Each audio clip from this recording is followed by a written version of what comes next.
The need of survival makes you learn things very fast. So if I grab you today like you are there, I grab you like this and I drop you in the middle of Spain in the countryside, in 1 year you speak Spanish. The need of survival, it makes you learn. And very quick. It's two choices, or you learn or you go. It's no in between. So I choose to learn, I choose to stay. It will be very easy for me to say, okay, I quit, it's too difficult, I go home, bye-bye. But I will not be where I am today if I have to that.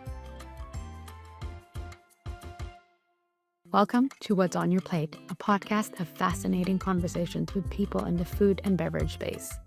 Today, my first guest is Chef Agustin Balbi, whose Spanish-Japanese cuisine earned him a Michelin-star at Ando in Hong Kong within just 6 months of opening. But, as he tells us, what people don't see is the years of work that he's put in beforehand. His story starts in Argentina and leads us to many places, the US, Japan, and Hong Kong. But his story is anchored in grit, relentless work ethic, and leading with empathy. Let's get into it. Chef, I want to start off this conversation. I know we've already touched a little bit of what you've been up to, and the one thing I want to say is congratulations. I know you won a recent award with the Best Chef Awards, and you know, this is probably they say it's the biggest recognition for so many chefs. Like, I think 550 chefs were honored across 61 countries. And you got, the category about world-class expertise. And I've been obsessing and reading about your story. And you have been in a lot of different places, Japan, the US, and I think this is very fitting that you got this award. I want to ask you first, like, do you remember the first time you got an accolade and how that felt? Yeah, of course. I think it was when I really started. We got the Young Chef of the Year in 2016. It was my first job as a executive chef or like a chef of a restaurant. And I was very, very happy. I felt that, okay, it's a prize because I come from Argentina, so it's a third world country. The word of being awarded by Michelin or something is very, very far from your reality. It's like almost impossible, or it was like 20 years ago.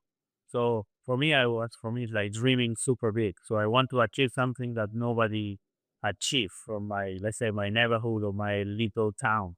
It was almost impossible. You don't have the resources. You don't have, even if you have the resources, the restaurants in your area are not world class level.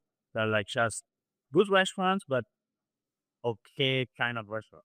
So it was like almost dreaming impossible. So and then when you receive something like that, right? Okay, it's not impossible. It's right. It's Mm. just it's how much you want it and how much frustration are you willing to go over. And you have gone through a lot. I think we'll dig a little into this because I am particularly curious about that moment you had in Japan, but we'll get there. I was just first I want to go back to like what was your first job? I read that you were riding a bicycle for a restaurant, doing dishwashing. Let's go a little back to that young man. I mean, you still look young, but Yeah, let's yes, go yes, still go young. back to your Was first very job. almost like a kid. Yeah, I was what 50, 14 years, 50 years old, very, very, very, very young. And then it was a Saturday that in Argentina in the summer, usually people go to the beach for holidays. The beach is around like what 400 to 500 kilometers away, so it's not close. It's like people go there for like 2 weeks or 3 weeks. And that that summer we didn't go because my dad had to work, or I don't remember why. So all my friends were there, so I was at home only doing nothing. Too much energy, 40 years old, and my mom was kind of getting tired of me and said, "Hey, across the street they're looking for people. Why you don't go there and stop boring me?" And like, okay, whatever, I go. So I went and I started doing deliveries. So I was the guy who goes with the bicycle delivering food. And then one day somebody missed from the kitchen, and I saw it. And the moment I stepped in, I fell in love. I fell in love of this idea of traveling the world, knowing different cultures with your profession. For me, it was a very romantic idea of traveling all around the world, knowing different people, languages, cultures, because initially I wanted to study to be a veterinarian. I love animals, so I Mm. wanted to. And then I say no, this is mine, and I went in, and I am today. I never step out. So it's the only job, the only thing I did since Yeah. 40 years old until today. So, how did you go from that young boy riding a bicycle to today? I guess we can walk through like when you had that light bulb moment and be like, I want to do this. What was the next step? Because most people have a dream, right? But they never execute that dream that they want. What I did you think take? the What did you do? I think that I'm a very when I something set up in my head, I will do it. So I will not stop. I didn't care what my mom, my grandma, what everybody think. I don't care. I just want to do it, and I will want to become the best of it. And it's kind of the how you go out. Doesn't matter what you do in life. You just try to be the best. Even if you, I don't know, you clean the streets. Your job is cleaning the street. Make sure you are the best cleaner. If you whatever, that's the mentality we grow up with. And and then so I went from there. So before I was 14, 15, so I was still in high school. I didn't so I love it so much because it was supposed to be for the summer. Only for the summer and then go back to normal life. But I really like it so much that I begged my mom to let me go after school. So I will come back from school, I will do my homework and I will go to a restaurant for the night shift. Because the restaurant was across the street from my house, just like walking 3 minutes. So it's not like I have to travel or anything. So I will do that. So I will come back from work, from school, do the homework, have some sort of snack in the afternoon, and go straight to a restaurant to prepare for dinner service. And I really wanted to do it. I didn't care about the money. I didn't care how much I get. I don't. This is not my worry. My worry is about how much can I learn, how much can I become better at this. And then, uh, and then after that, I went to culinary school. But when I went to culinary school, I already have like 4 years of experience in restaurant. So of course, it's a difference. It's a difference from how you hold your knife, how you the practice because this is a it's a craft. It's a craft. It's not a profession. It's a craft. It's like being a shoemaker or being I don't know a hairdresser. The only way you become better is practicing. Practice will make because it's something that you do with your hands. It's not like it's a theory thing that you study or you are a lawyer. I mean, I get when you're a lawyer, I think it's still practice, but it's a different kind of practice because this is something that you need to make. So more time you spend making it, better you will come at it. This is it's no secret. So I said, how much? So I went there for school. The school was already 4 years old. Of course, the teacher see something. Okay, this period is what's happening. Of course, I was flying. I was cutting like a rumba, like a pro, and the other kids don't know how to hold a knife. So of course, the difference. So they saw I was very passionate about it. So they sent me to US. So they sent me to US, and I start entering the Michelin-star world of restaurant because back in Argentina, this Michelin-star world was only an idea. So I don't know. I never eaten one. I never see one. I never only see in magazines or in the internet. So it was not something real in my world. So then I got there and I got the first experience in this type of restaurant. I was like, wow, this is. I want to do this. I want to become one day. I want to become a chef like this. I know that you were sent to the US also, but one thing during culinary school, I know you had 2 days off and you would fly to different places also to get experience. Not many young people would do that. And I wanted to know, like, how did that idea come about? And that must have been also very expensive because going into culinary school is expensive. Traveling to work for free is also expensive. Yeah, just walk me through that time in So your life. it's not that I come from a wealthy family or something. Not Yeah. nothing at all. I was like a normal kid with a very low income family. It's not like I was some kind of privilege because I wanna keep that clear from all the maybe students that will watch this or something. It's not like you need to be rich to do this. That doesn't work like that. It's just how much you want it. So for me, I was sent to the first city I was sent was New Orleans. So in New Orleans at that time, and I think today, was no Michelin guide. Michelin was not present in that city. So for me, in order to get experience, I had to travel. So I got I got at the age I was what? I was 21 or something. Got the position of sous chef of this restaurant. Was the one of the best fine dining restaurants in the city. It was called Estela.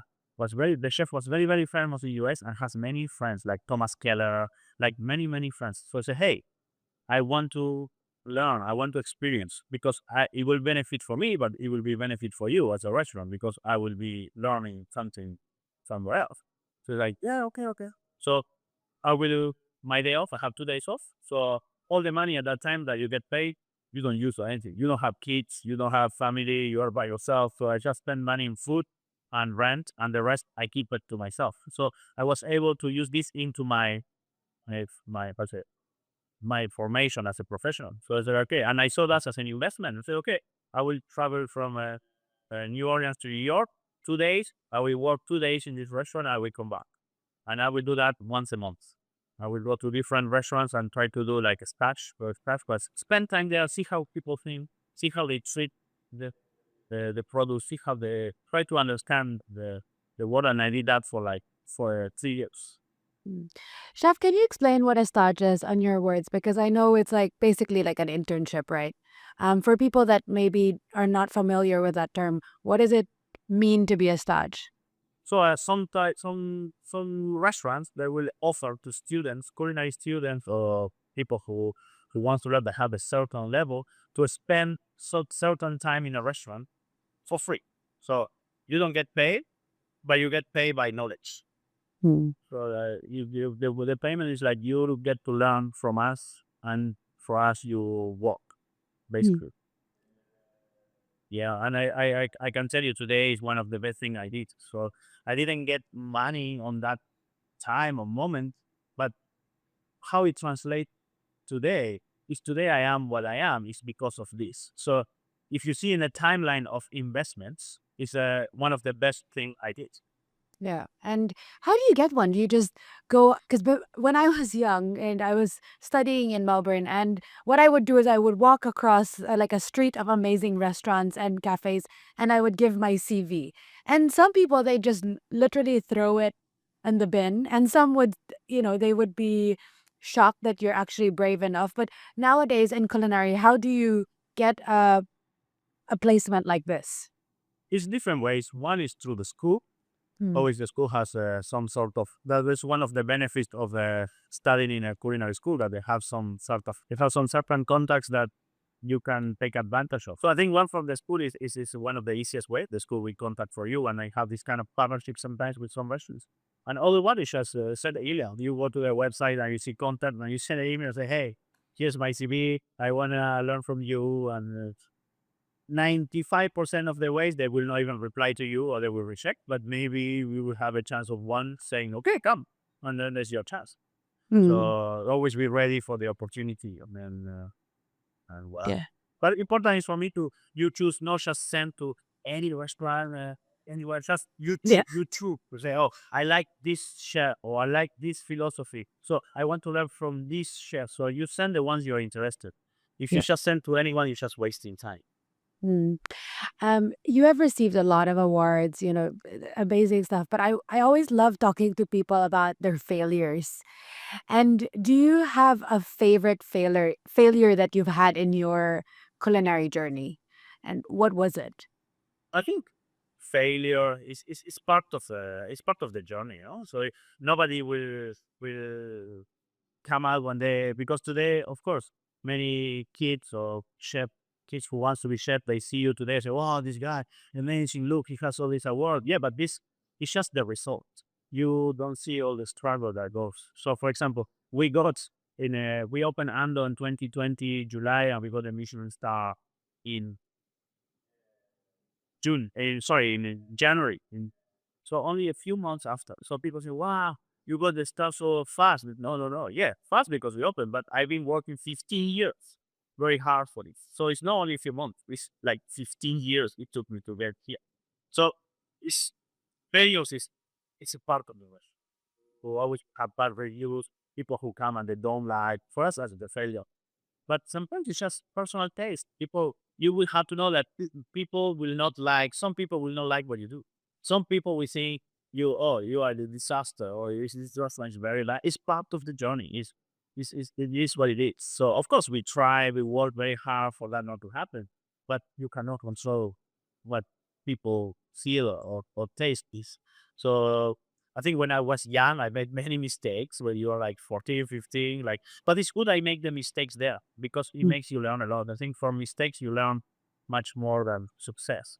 So when I was 17, 18, I did many, many mistakes, and then you learn. And then when you are already by your 20s, you already have that. You're like experienced cooked. Mm, That would help you develop a lot yeah. faster. Do you have one that stands out though? Because, like, for example, I have a lot. I mean, all of us will Ah, have yes, I mistakes, have, right? of course, of Yeah. course. That's right. When I was a kid, after I was what, maybe 17 or something, was a wedding Mm. at the restaurant, right? Like when I was working in Argentina, like a very small restaurant, and we didn't have enough food for the people. We did the wrong calculations. Oh, it was a disaster. I think I was like, I said, but that feeling, I'm a person that when I make a mistake once, I try to never repeat. So it really stuck with me. So since that day, I really learned the importance of management of quantity. That cooking is not just about cooking food. It's around many other things, and that was a good example, a good Yeah. a good How, lesson for me. how did you get out of it? I mean, I'm sure when you realized that, oh, we don't have enough food, did you change up the portions? Did you find other supplies around the area? Yeah, What? we did some things that you don't have to do, so don't learn about that. Okay. What? So we change the protein. We try to do some cutting portion. I was not very proud of it, but yeah, happened. Things that happened long time ago, and it was a very good lesson for me. Yeah, of course. Okay, I want to talk a little bit about your time in Japan because what made you decide to move there? I understand that you wanted to keep learning. What was that moment where you're like, I'm going to fly to Japan and spend some time there? So in Argentina, we are many people has Argentina before a long time ago was a Spanish colony.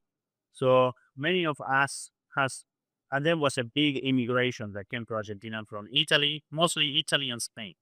So most of us are half Spanish or have some sort of Spanish family member or Italian. So it's very easy for us to have a double nationality. Plus, we speak the same language. So every chef who study, every cook or everyone who wants to be a chef, like serious, before used to go to Spain. So everybody will go to Spain. So I didn't want to follow the same path as everyone else. I wanted to do something very different. And I want to learn how to cook seafood. In Argentina is the wrong place in the universe because it's all about meat. So I say, okay, if I want to learn this, I need to leave. And for me, are two countries who are very good at it, which is Spain and the other one is Japan. And I remember when I was working in US, when I did one of these internships, I saw a restaurant that was making a fusion between French and Japanese, and they use a lot of ingredients that I never seen in my life. Like for example, uni, like sea urchin, like a lot of variety of seaweed, a lot of variety of fish. It's like, wow, what is this? I never see in my life. So I said, okay, I will go to Japan. I will try to achieve the level of Michelin-star without never touching Europe. I want to show people that, I mean, people, or my friends or whatever, that it's possible to achieve in another, with another journey. It's not it's the only journey going to, it's not the only one going to Europe. It's not the only way. But if you see today in all the Argentinian chefs with Michelin stars, there are maybe five, four of them are in Europe. I was the only one in Asia. So it's not a very common destination for Argentinian chef to go to Asia. Now, thanks God it's happening. So we have one more where Joaquin in Taiwan and Ancestral as well, Argentinian. So we create another path. It's like, hey, we can go from this way as well. Um, I know that you didn't speak the language. I know that you had to get some books for children. What was that feeling when you Now couldn't? Yeah, like, I wanted to cry every day. I was yeah, that, it was very yeah. difficult. In my ignorance, say, okay, I will get there. It's an island, so they must use English to communicate with the world. Hmm. Wrong, zero English. Where I went there was nobody speak English. I mean, was one or two person who do speak well, but not much. So I have to. It's you have no other choice but to learn. And I think it will surprise you. The need of survival makes you learn things very fast. So if I grab you today, like you are there, I grab you like this, and I drop you in the middle of Spain in the countryside. In 1 year, you speak Spanish. I swear.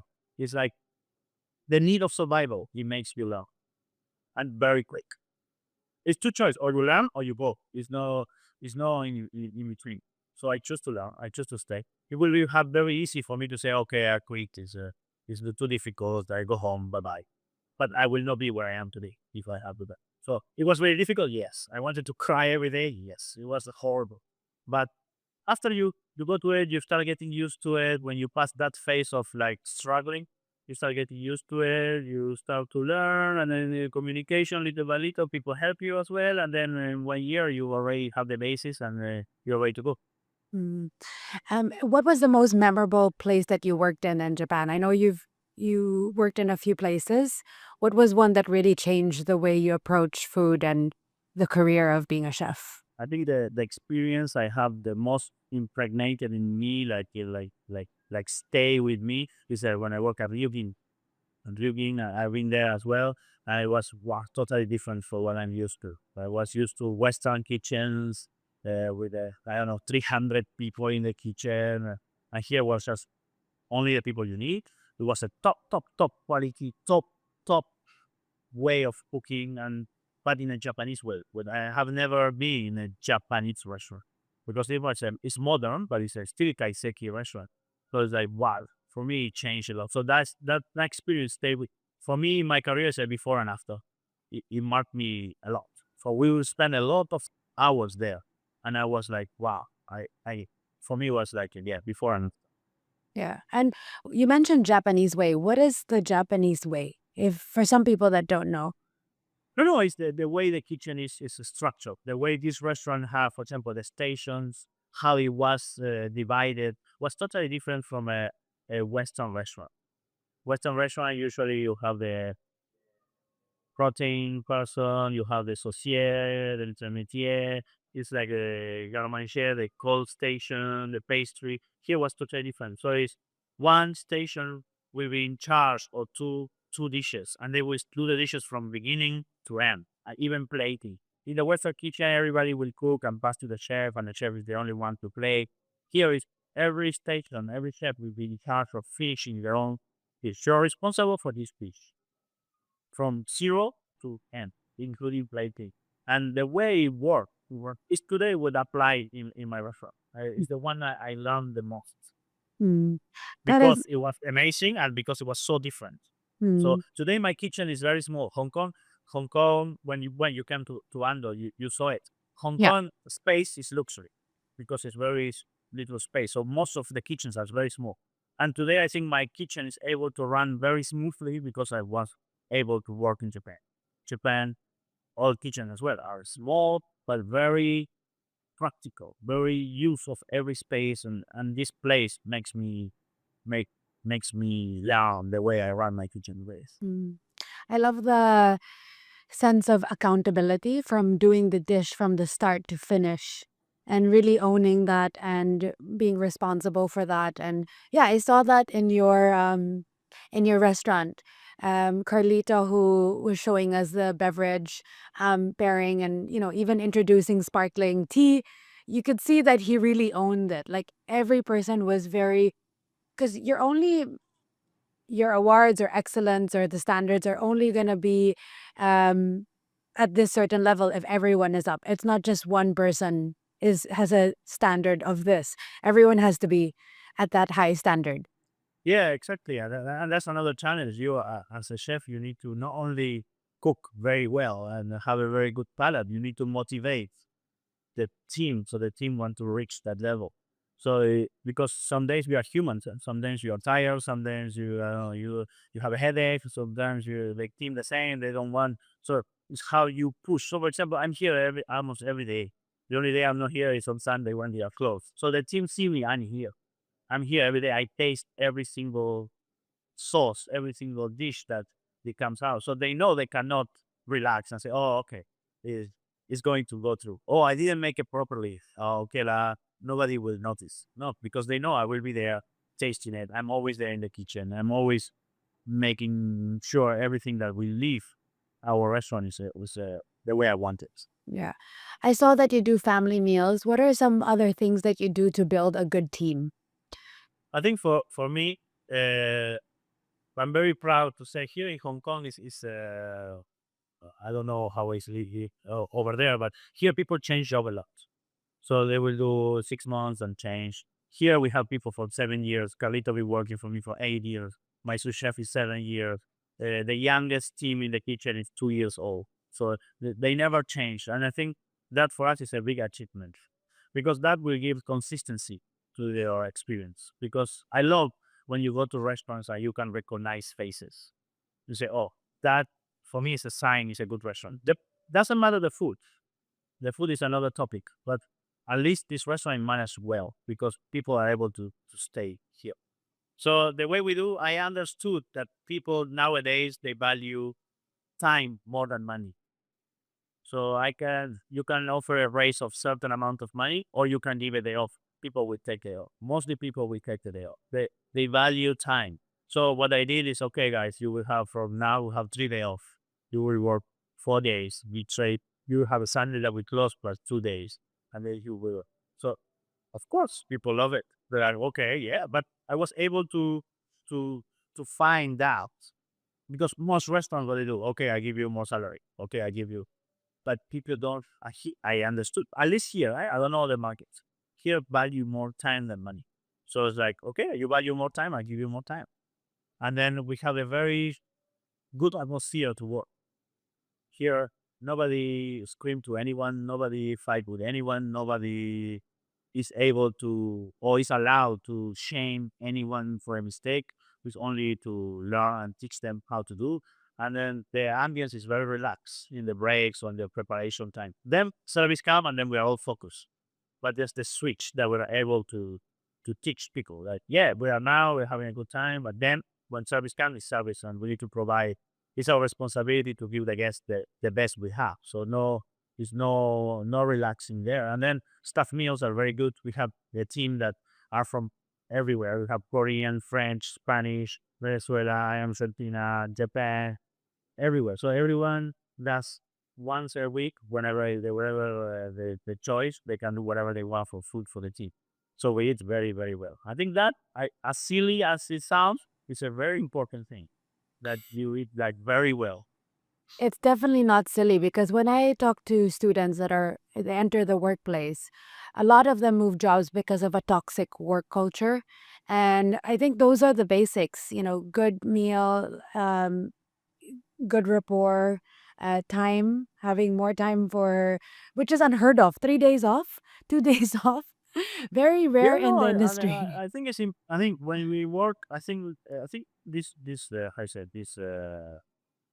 this industry changed a lot over the years. Before, I think I am the last generation. I am 36 years old. I think it's the last generation of like working like a slave kind of kitchen mindset. You work from morning to morning on the next day. You don't ask for day off. You shut up and work. I think that changed a lot. That changed a lot. Now people value time a lot. If you try to work always, you will standing alone in the kitchen by yourself. Nobody want to work with you. So you need to really change the way things are, the way we learn. The way we learn is very different from the way we do things today. Yeah, I think you can tell that your team, the little things in a restaurant when you're looking for a toilet or when a staff member can see that you're looking for a toilet and then they help you. It's so small, but that tells me that you have a really good caring team. I want to talk a little bit about the business of restaurants because so many people have this dream of opening a restaurant and then it shuts after 3 months. You hear so many stories. Like that's why I wanted to do this because I write about restaurants and food businesses, but no one really talks about the back end. It's not like you're gonna say this restaurant shut after writing about it. And I I'm curious on how the opportunity came up with Ando. Like how did you open that restaurant and yeah, how was the process? I think it's yeah, it's how to build a small fortune. You start with a big fortune, then you open a restaurant, and you end up with a small fortune. So it's a it's a business that has a lot of cost that is hidden that you don't know. If you don't know restaurants, you don't know about this until you open a restaurant and suddenly you say, "Oh, I don't have more money. I will have to close. It's um, it's much more intricate than it looks, because from outside it looks, oh, okay, you should do good food. People come to eat. They're happy. They come back. Like, no, it's not like that. And the opportunity came because when the my partner Yen, the she has a group of restaurants, and she was a customer for one of my when I was working before. We align the way we feed. We think about food the same way. And I say, well, why we don't work together? And here we are. As simple as that. The advantage is that she knows a lot about restaurant because we've been doing this for a long time, and I know about restaurant because I've been doing this for a long time. So we all knew what to expect and how to tackle all the different challenges that we're going to have. Hmm. That were Uh, Yen is the lead of Gia Group, right? Is that who correct. you're talking about? And what's the one thing you learned that surprised you about the business of restaurants working with Yen? Because I know she has a lot of different restaurants across Hong Kong, and working with a machine like that who knows the ins and outs, what's one thing that surprised you? No, I think to be honest, it was no surprises. We've been before opening Ando, been working with this more than half of my life is at the kitchen, so I know everything that's in or out. And then was no really like, oh, we didn't know about. It's all like very oil machine. Like, okay, this is going to happen this way. This is going to be like this, and I came with my knowledge. It's like, okay, I'm going to do this, and that's how it planned out, and that's just how we did it. Mm. Yeah. So it was from zero to now. It was everything as we planned it. Yeah. Okay. Um, eh, Talking about a little bit of financials of restaurants, what do you think? How should young chefs who want to get into this business learn about it? Because some people will be like, okay, I want to focus on the food, I want to create good food, but then none of them understand the numbers behind it. What's your advice for them? So, like, let's say someone wants to open a bakery, they want to spend millions, and then you ask them, how much are you going to make a day? And the number is so low that it doesn't even make sense why you're going to spend so much money on opening a bakery. I think that is one of the reasons why studying in school is very important. It's not as much as important as the cooking aspect because, as we said before, you will learn it by doing. So, but learning about all this is the school give me culinary school give me a lot of advantages because I knew more stuff than just cooking. Cooking, yeah, you will learn by cooking. But all this kind of stuff that you mentioned is like, for example, for me, the two keys in a restaurant to succeed is the cost of people, rent, and food cost. If you can manage these three things, you will succeed.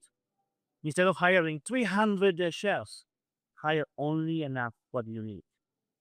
And how much money are you going to pay them? That's very, very important because sometimes if not, it will become a big burden to you, and then you are not able to pay, and then you will be closing. Your rent. How much is your rent? Are you sure you can pay your rent? And imagine that your restaurant will not be full all the time. So when you do your numbers, don't do it with the full restaurant. Do it with a 50% capacity.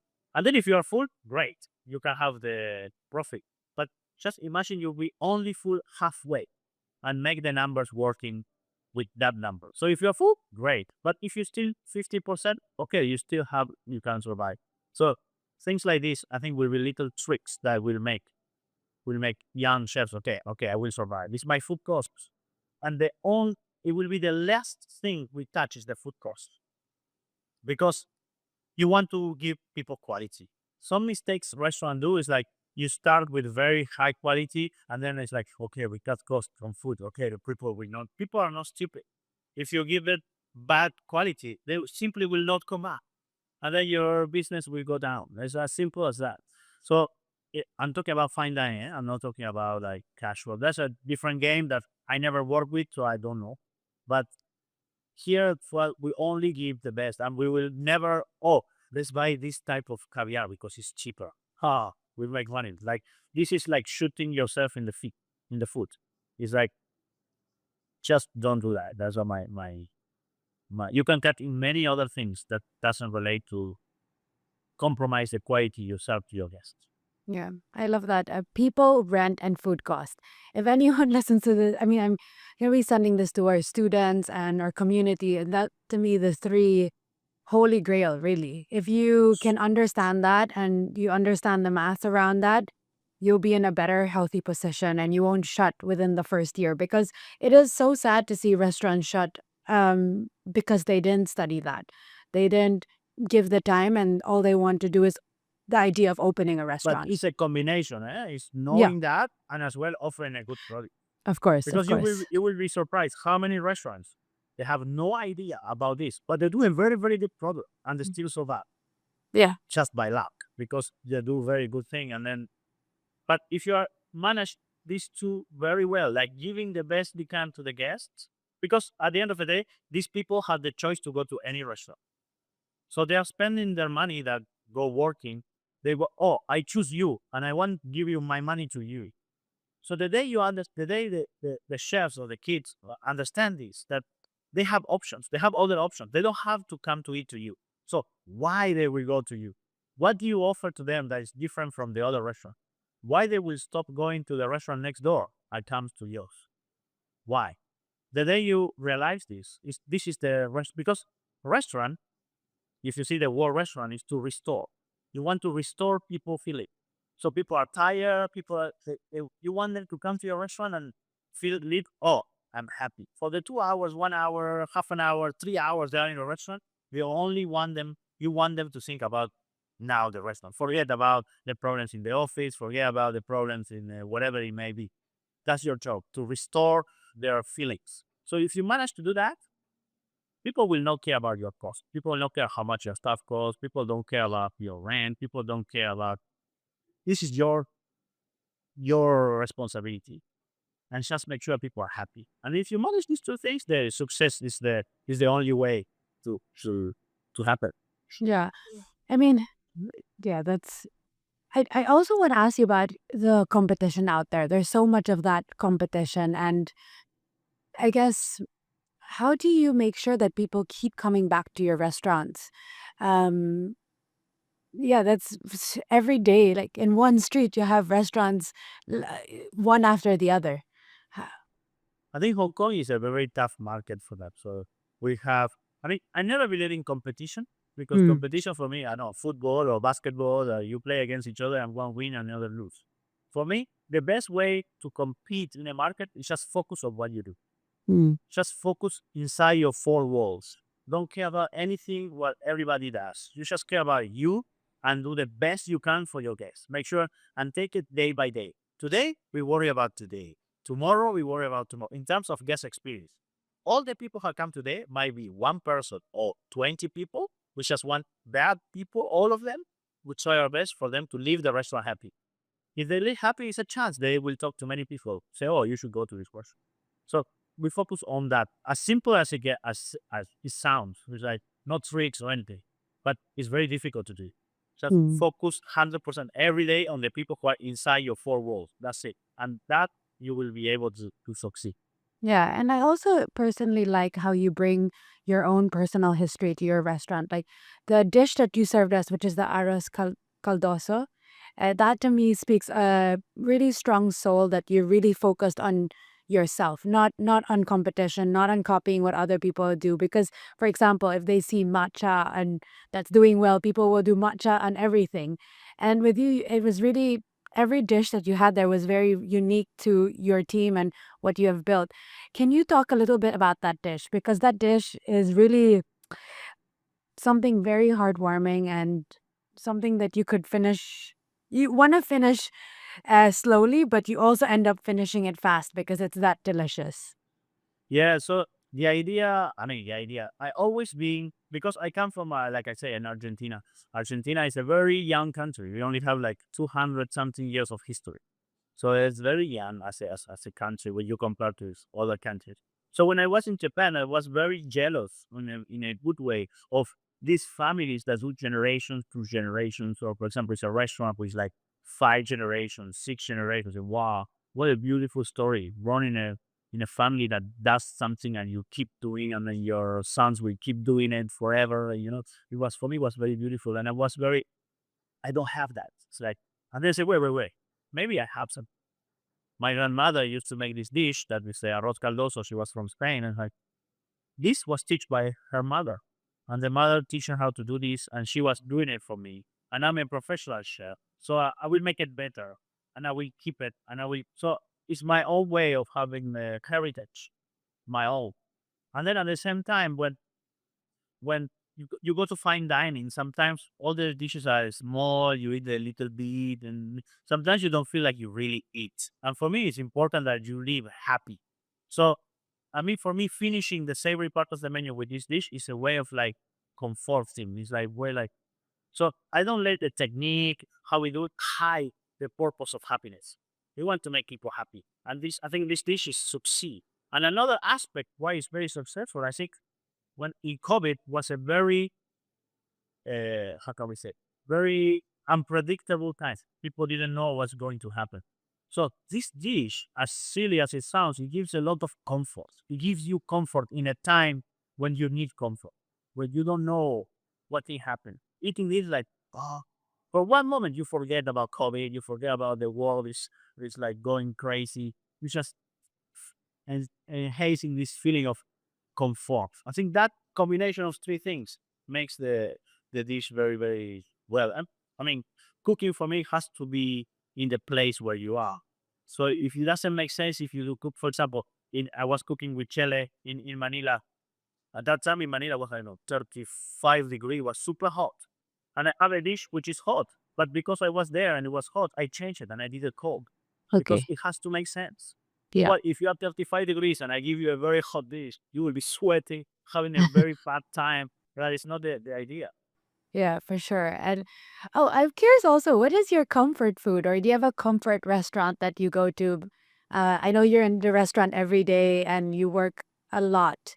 Uh, yeah, what does a chef eat outside of his own What do I restaurant? eat? I love pizza. Pizza is I love. So every country I go, I eat pizza. So we do all the events. So for example, I went to Manila. I went to the Amano. The I What do you because we have? try pizza. We always try to go to. If we went to Japan with my team to do an event, we went Oh, to find the best pizza. We always because I love pizza. I love to eat pizza. yeah. Then other thing, I love noodles. I love noodles. It can be ramen, can be laksa, can be any kind of noodles. I really love. Yeah, I love everything. Best pizza. I know this is hard. It's like choosing a favorite child, but what is your best pizza in the world that you've tried so far? You mean as a restaurant or as a flavor? Maybe restaurant. I think that would be so that people can try it and Or difficult? I tried in Italy. One was very, very, very good. And I tried one in Japan. It's called Studio Tamaki. Wow, super good. I've heard Like about with a that wood place. wood fire oven. Wow, crazy. Your eyes just light up. I've never seen anyone light up with the idea of pizza. You know when people really love it. No, Um, I love this kind of food because what I do is not traditional food, right? yeah. What I do is not traditional. It's innovative, it's new. So Hmm. I have a deep respect for traditional stuff because it's not what I do. So when I go to Japan, I go to a very traditional kaiseki restaurant. Very different from what we do, but it gives me a lot of inspiration. Yeah. We're like very, very traditional. For example, Chele bring me in Philippines to a very, very traditional. I don't know the name. It's a very, very traditional restaurant close to Salvador Alfonso. Okay. It's a I will big check. place. The big place that you can see the sea. Okay. Very Filipino traditional. I really enjoy it. I say, wow, this is what I want to try. Yeah. Okay. Last couple questions. I also asked our community for some questions, and I have one here. With no rules, what's the most unusual combination of ingredients you've put together? I put together unusual. I have to think. We did what we do. We use a lot of meat in seafood dishes. We use a lot of like chorizo, ham, things to match with fish. That usually is not very traditional. What's very very good is like this kind of meat, like ham, like jamon iberico, for example, with king crab. It goes very very well because it's sweetness and saltiness matched together. Yeah, that would say that would be blue cheese with miso, for example. Very, very good combination. and things like Wow. that. Yeah. Wow. Okay. Last couple questions before we wrap up. And I've honestly, I could talk to you all day, but I understand time is of the essence. Um, okay. One student asked, how do you adapt to a fast changing industry as a chef? There's so many things going on. It's overwhelming. What would you advise them to do? Yeah, that is true. It's so many things today with Instagram. Everybody, I will say that the world not only for cooking, memory lasts what the Instagram story lasts 24 hours. Then next what's next? That change. So it's many things that are trends, that happen, and I hate that. I hate trends. I never follow any trend. I think it's fashionable. So means it fashionable means that your restaurant will last as long as the fashion lasts, and then you will bye bye. So I think just focus on what you like to do. Try to find what you like to do, and try to give the unique voice and follow that. Doesn't matter. Times change. You need to adapt. You need to know what people like, but don't change your style or don't change because of people like. If not, you end up having no identity, and then people would not like it. Just try to find what you like, what you want to do, and try to adapt minimum of what the people. Because at the end of the day, we cook for people. So if people don't like what you do, then you bye bye. So try to give what people like, but in the way that you like as well. So at the end of the day, try to make you happy, because if you are not happy, you cannot make people happy. So if you suffer every day and you're like, oh, I have to do this, then it's no way you are going to be successful. Yeah. Okay, this is one question for another student. Chefs often spend long hours in the kitchen and working. How do you balance home and work life? I know you met your wife in Japan. She was actually sharing the story, and she was, some people. I think it takes a certain woman to be a life partner to a chef. And yeah, how do you balance It's your? it's very difficult, because when we do at this level of chefs, I think it's our life. You are Mm, thinking about food 24/7. You have no break. You have, because you love what you do. It's like, and when you love what you do, any kind, not only cooking, any job, it's very difficult to take your mind out of it, because it's your like what you do so much, and it's a challenge, because how you balance that's very difficult. I think my wife is the queen of the world, because so much patience, because I have to do this. Oh, I need to cook there. Or we need to go. I don't know where. Now I need to go to Bangkok. Okay, bye bye. So it's like it's very very challenging. So now my son plays football, and I love football. So he's in a road to be a professional. So I love it. So that's my cable to else. Let's say that's my. It helps me to, okay. I want to spend 2 or 3 days here, or I spend more time with family. And now the kids are growing, so now they understand. Before they were babies, so okay, they don't know if you are there or you're not there. They don't have this, but now they start to understand. So now I try to balance a bit more, and to balance is very important. You hire a very amazing team that has your values and your core. For me, I can do that because I have a team that been working with me for 7 years. So they know exactly what I want, exactly how it should be.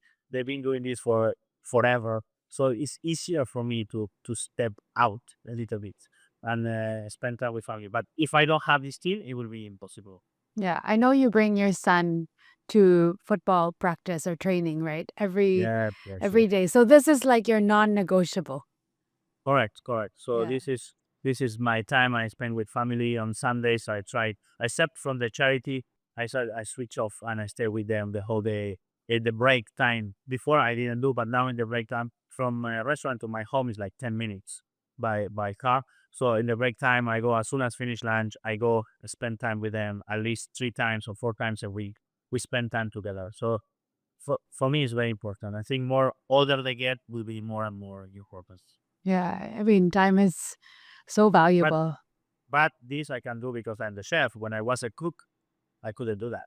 When I cook, you work to work. But when you're a cook, you're a kid, so you don't have family, you don't have wife, you don't have nothing. You just uh, invest your time. As I always tell them, when the kids or my team is like, you say you're working, but what about if you change your world of working with training.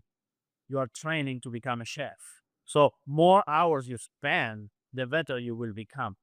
Forget about the word work and change it for train. Because what you do is training to become a chef. And more hours you spend, more better you will become in the future, as Yeah. long as you are focused. So that's our trick as well. Yeah, of course. I mean, I love that switching from work to training and having that mindset. And I guess the last question I had is like, what would your advice be for young chefs that are getting into the workforce? You know, sometimes they're really pressured to make money and pay the bills. And, you know, after culinary school, it's so expensive. They're like, I want to make money back. But there's a long journey of to learn, right? And again, there's a lot of training that goes into it. What have you noticed with people applying for jobs in your restaurant? And what would you wish they would do instead if there's something you didn't like I that think you've seen? I will recommend a few things. I mean, I will recommend only if you have the luxury to do. If you have bills to pay and then you just get a job and it's respectable anything because you need to pay for whatever you need to pay. And so but that's different because I've been in both. I've been in both sides. Yeah. So when you have to pay a bit, you just get the job you can and try to make the best out of it. Don't just, oh, I'll have the job just to pay bills. Just got it, go to work, you get the job, try to be the best at it. And believe it or not, when an owner, in my case, when I see a kid or a chef that work in my kitchen that is really passionate, that is very good at it, it's my only option is to move him out because I want him to stay, him or her, to stay with me. I don't want them to leave. So if you do that, you will become go up in the ladder very very easy. Most in days like today where people leave jobs like nothing. So if you're dedicated and other advices, don't quit. Don't quit at the first challenge you have. You know, kids today is like, oh, I have a challenge, oh, I quit, blah, blah.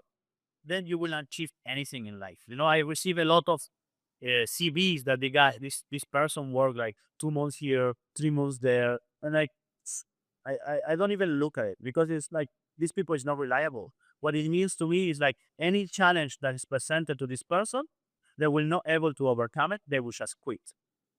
So work in a restaurant. When you're in a restaurant, okay, go there.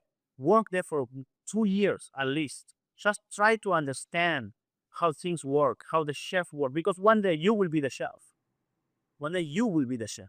And you will not want people to like, oh, okay, bye bye, like 2 months. Just give the chef a reliable, how to say, to be Reliability. you will be there. You will be there. So I can count with this person. She or he, I know he will be there. I know I can count on him or her. Be that person. Yeah. And again, just by doing that, you will, and then when you have the CV, you go to somewhere else and people will see, so, oh, okay, this person worked a certain amount of time at this restaurant. Okay, I will hire. And when you leave the restaurant, leave well. I have so many cases where people leave bad restaurants, live bad in a bad way. It doesn't work because at the end of the day, the people who will hire you will call the restaurant and say, hey, you know this person. And if you leave bad, they will not have very nice things to say about you. So be smart, leave the place well. Don't just rush and say, oh, I will leave now and leave the restaurant in a bad position. Haha, I'm so important. It doesn't work. Just be professional, work, try to always put in your shoes of the other person, and that will help you to understand what you should do and be Yeah. professional. And then when people talk about you, we always talk about, okay, this person is professional. You never leave me hanging. I can always rely on them, and then that's the best advice. Like say, Yeah. I mean, I saw this process before that when you do interviews, you should interview the spouse, a friend, a stranger, someone they, because people, when they give references, they give the best references, right? But to really understand what people say about this person without sending you their best friend, I think says a lot and what people say and about you. and other reality is that you will apply for job because as humans we tend to idealize things. Say, oh, this restaurant is so good, and sometimes you go to work and it's not what you expect, Yeah. but you went there. Don't just quit. Just stay there. Learn it. You make the decision. Stay for a while. It's easier to leave. Always easy to leave. But what when you have a restaurant? Because when they have this mindset, it's as well a way of training you for when you are a chef. When you're a chef, you will have many setbacks. You will say, "Oh, my restaurant is the best restaurant. I'm so happy I'm doing this." And then one person will come and put a review. "Oh, this restaurant is garbage. It's the worst restaurant." What are you going to do? You're going to close the restaurant?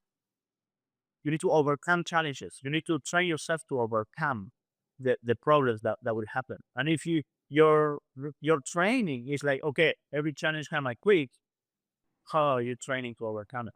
So if you overcome this, then you are more mentally prepared when you are the Mm. owner of the chef of your place. Yeah. Thank you so much, Chef. I think this has been such a fruitful, kind of like I always say when I have these conversations, it feels like someone threw an ice cold bucket at me, or whoever listens to this. That it's really a wake up call. It's really past what you see on Instagram and articles. It's really the behind the scenes of working in the food industry, and I've had the most interesting first guest. Chef Augustin, and I want to say thank you. Please do invite everyone to your restaurant and also connect with you. And yeah, anything that you want to Yeah, say. anyone, just send me a message. Where Instagram is the easiest way, or WhatsApp. I don't read emails, so if you send me an email, good luck. So yes, yeah, anyone who is in Hong Kong who want to have a stash, I have two staff from from Philippines, Okay. and yeah, we welcome everyone, everyone who wants to spend time with us, welcome, eat with us, welcome, anything. We are very open, and that's it. Yeah, I recommend everyone to check out the restaurant. I will put the details on this podcast. And please, you will love that Arroz Caldoso dish and also the sparkling teas that I think are specific to your restaurant. And is really magnificent. Like that's the only word I would describe this dining space. You enter there and you feel like you're just gonna be looked after. You feel like you're gonna sit up a little straighter and just be a bit more graceful. Um, yeah. I think we try to. I think for me, my goal is to try to make this almost as like a museum, where you go and you enter in a state of art, but it's very difficult to achieve. So I think we didn't achieve that yet. So people like you love it and they think we do, but our mentality is we never there. We always need to push for more and be even better and better and better and better. yeah, that is the mindset of someone who excels because it's never, you must be a maximizer, someone who wants to go 1%, 10% up, up, up. Yeah, but it's tough. It's tough. It's a very annoying. I can say I'm a very annoying person. Other, to my staff, say, "Oh, but it's perfect like this." No, no, cannot think like that. Yeah. We always can do something better. We always can improve something, improve here, improve there. Eh, But yeah, this is how I am, and I think that's why I think the difference between a good restaurant and an excellent restaurant is just the mindset of who's behind it. It's just how you think about things. If for you things are the same, okay, but if for you things are different, people see details. People love details. People at this type of restaurants it's very important to to be annoying and then try to change things that you don't want things to be. At the end of the day, it's a restaurant. So if the staff don't like or something go wrong, they just go and find another job, and then you are screwed. So it's your restaurant, and try to make things that you want to be in. Mm. Thank you, Chef. And I hope you enjoy the rest of your afternoon. And I really enjoyed having you as my first guest. So Thank you so thank you. much. Thank you. Thank you. Thank you. Bye bye. Bye. Thanks for being part of the first episode of What's on Your Plate. I am truly grateful that you listened to this one. Connect with me on Instagram if you have any feedback or you have some dream guests you'd like me to have on at @beatrindat_. I'm a master cold email person, so I can probably get them. For episode takeaways and more notes, head to whatsonyourplate.beehive.com. I write everything there, by the way. So, coming up in 2 weeks, we're heading to Jakarta through this podcast, not really physically, to meet the minds behind the restaurant August, Chef Hands and Booty. See you then. I can't wait for you to hear it.